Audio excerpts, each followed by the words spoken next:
Daeth ein byd I stop, daeth ein bywydau I stop, a phawb yn stond.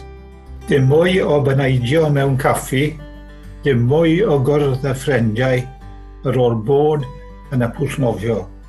Dim mwy o chwerthin gyda John, dim mwy o edrych wyneb yn wyneb a theimlo gres yn adl a noson mas. Ryddi lygaid yn llygad.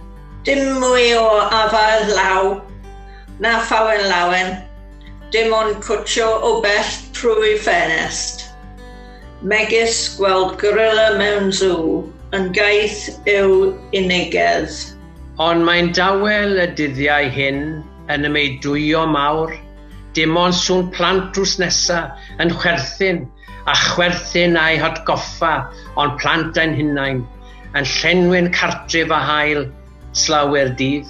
Dim ond sŵn adar a canu fel cwr o sopranos, altos, tenors a bass. Y daetham a werthfawrogi plonc yn y teulu, daetham I ddeall Zoom a Skype ac odro click and collect tra'n 3 o'r gloch y bore.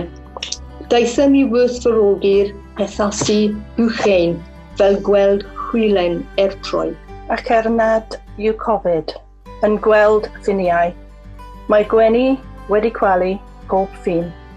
Dydd ar ôl dydd, mae'n anodd peidio mynd y flaen gofid. Mae'n anodd cofio'r dyddiau.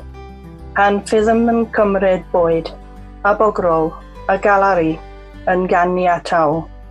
Yn gwaitha Gwenna gwaithaf gweld golygfaeth yn isgwyl fel blwddau yn tyfu mewn toilet ar ochr y lon.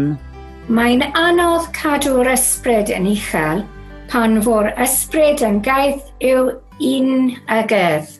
Pan egoron I dysor I byd a dysgu sut I gerdded eto, gobeithio am fyd gwell a chwtch meddraw'r enfys.